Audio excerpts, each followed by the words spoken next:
Bonsoir, bienvenue dans cette première vidéo que je vais vous présenter tout ce qui concerne le développement financier. Il s'agit d'une autre manière de pouvoir prendre son indépendance financière.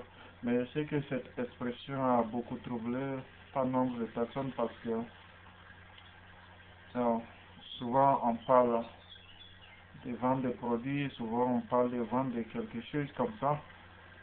Et beaucoup n'aiment pas souvent entendre les mots vendre parce que souvent c'est difficile de chercher des clients, chercher à former un réseau, tout ça c'est très compliqué.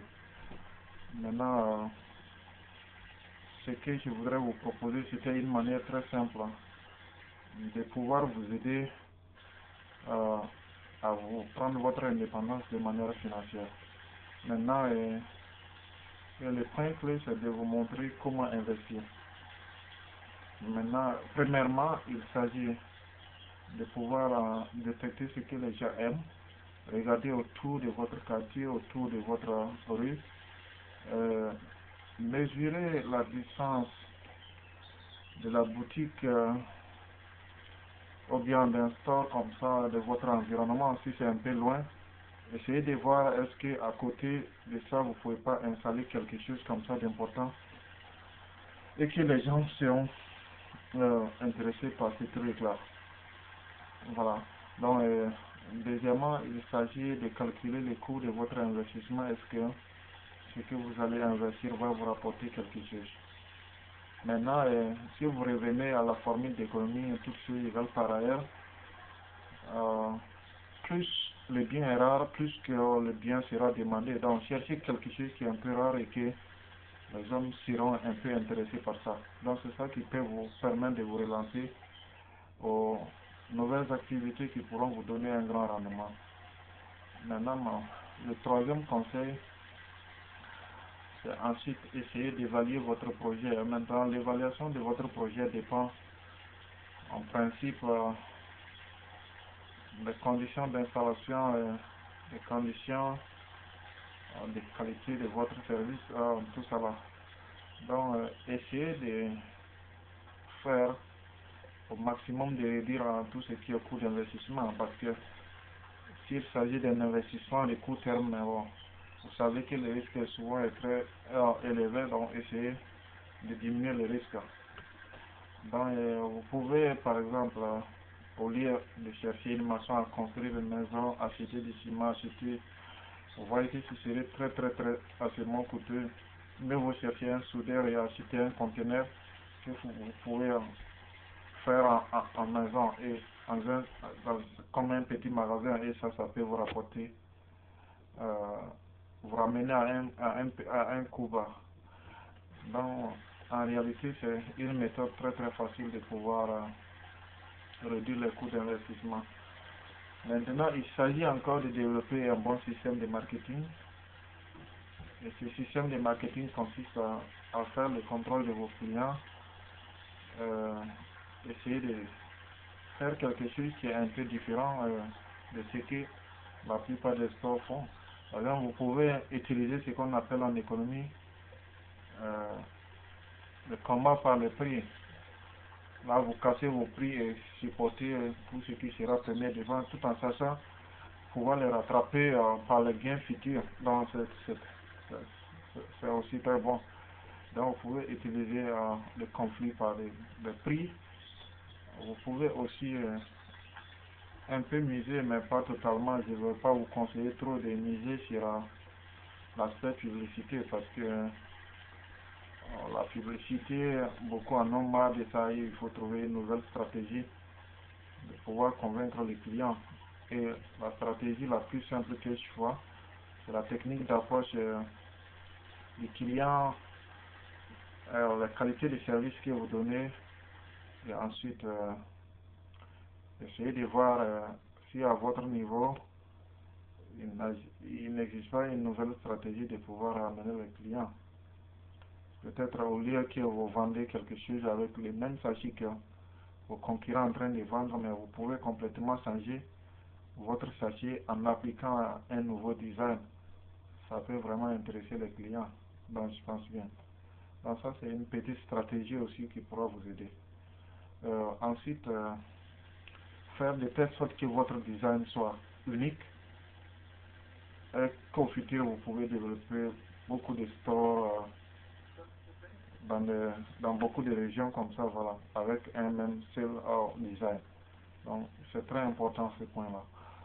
Maintenant encore, je venais pour parler par exemple, voilà un exemple que moi-même j'aime prendre avec moi-même parce que je dis, je ne vais pas vous dire que j'ai réussi, mais c'est pour vous dire que j'ai pris mon indépendance financière parce que tout simplement, je vivais dans un quartier que j'avais un bon coin qui était bien. J'ai essayé de chercher à ce que pouvoir installer quelque chose genre comme un mini supermarché et ça fonctionnait.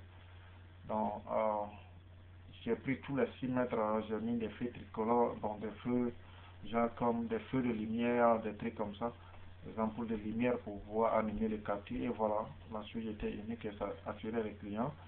Je suis passé aussi par le conflit des prix, et cassé tous mes prix en 2 mois et 3 mois et quelques comme ça. Bon, j'ai pu pouvoir rattraper un peu par les gains futurs. Donc, c'est aussi une stratégie que je suis en train de vous montrer, c'est très important. Voilà. Euh, enfin, je ne vais pas trop aussi prendre votre temps. Il faut savoir, c'est-à-dire s'intéresser à tout ce qui est en marché local. Allez-y au fond du marché, vous allez trouver quelque chose qui intéresse les gens et chercher à développer cette chose-là. C'est ça. Parce que dans la vie actuellement, si tu vois que quelqu'un est riche, c'est quelqu'un qui puisse vraiment vendre ses services ou ses biens que beaucoup de gens en ont besoin. Donc c'est un point primordial, un point intéressant que j'ai essayé de partager avec vous. Maintenant, deuxièmement, le deuxième grand point est un financement à long terme. Le financement à long terme, il s'agit, donc beaucoup pensent aussi aux actions, aux obligations, il faut faire des dépôts aussi dans des banques. Bon, beaucoup pensent à ce genre d'investissement, mais je ne sais pas que je ne vais pas vous conseiller, mais bon, c'est des investissements pour pouvoir le faire, ça va beaucoup demander parce que, par exemple, un exemple, vous voulez déposer une grosse somme d'argent dans une banque, pouvoir attendre les intérêts de 10 ans, 15 ans comme ça, pouvoir que ça vous rapporte beaucoup dessus. Vous voyez que ça va vous donner beaucoup de temps. Mais or, cette somme que vous placez en banque, vous pouvez l'utiliser parce qu'il ne faut pas laisser dormir l'argent. Si l'argent est peu productif, facilement en économie, on dit que ça dort. Donc, il faut essayer de revoir ce point. Bon, si l'argent que vous estimez pouvoir déposer dans la banque peut vous faire réaliser quelque chose, il faut chercher quelqu'un qui peut vous coacher, quelqu'un qui peut vous donner des directives pour pouvoir réaliser votre projet. Je pense que c'est bien. Maintenant, en ce qui concerne les actions, les obligations au niveau des entreprises, actuellement nous traversons une grande crise financière que vous-même vous savez. Donc, il n'est pas très prudent de pouvoir faire ce genre de choses, surtout la bourse. Donc, c'est vraiment bizarre. Donc, ce que encore je vais vous proposer comme investissement, il ne s'agit pas de faire un investissement brut, mais viser à faire un investissement net, c'est ce qui est important. Parce que cet investissement net vous permet de produire à court terme. Et cette production, bon, une fois que vous commencez à récolter les rendements ou bien les fruits de votre effort, vous voyez que bon, vous êtes très très content de ce que vous avez entrepris. Voilà. Maintenant, il faut chercher aussi à prendre les monopoles. Par exemple, regardez des simples trucs comme les BIC que les élèves étudient. Vous pouvez voir une structure comme ça de fabrication de BIC, discuter avec cette entreprise. Et, voilà, dans votre région, vous devenez un grand distributeur de BIC, un grand distributeur de crayons, de gommes, de craies, en baissant totalement vos prix. Bon, tout ça, c'est une bonne méthode pour pouvoir s'auto-financer. Donc c'est très important. Ne vous dites jamais, jamais que vous n'avez pas un fonds de roulement. Le fonds de roulement dépend de vous-même. Parce qu'aujourd'hui, j'ai vu des gens démarrer leur entreprise avec 20 $, 30 €. Il y a des gens qui ont démarré même avec 15 €, mais ça a bien produit des fruits. Donc bon, je pense que vous pouvez faire des grandes choses avec le peu que vous avez. Il suffit de vous organiser. Et surtout, n'oubliez pas de frapper les portes. N'ayez pas peur de frapper une porte.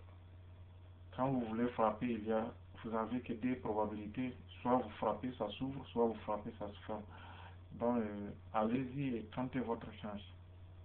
Essayez aussi d'adresser des lettres à beaucoup de compagnies. Vous voyez par exemple l'exemple de l'anglais qui a réussi à fabriquer des mains artificielles électroniques, mais vous voyez qu'il a écrit à la maison BMW en Allemagne il a répondu favorablement. Donc ça veut dire qu'il a frappé et la porte s'est ouverte. Donc, ça montre que vous aussi, si vous avez un produit ou bien un projet très important, vous pouvez écrire à une grande entreprise, mais ça fait une fierté et une sorte aussi de publication, une publicité indirecte à cette entreprise-là de pouvoir vous aider. Donc c'est vraiment très important.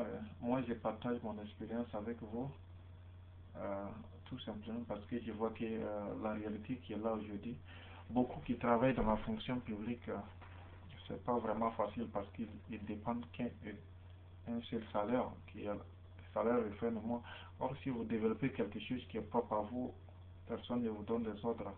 Vous vous levez à l'heure que vous voulez, vous organiser comme vous voulez, vous êtes le maître de vous-même. Donc, c'est vraiment bon. Je vais vous donner cette occasion de pouvoir visiter mon blog ou bien chercher à suivre les prochaines vidéos qui seront faites pour vous donner des grands points essentiels de tout ce qui sera investissement.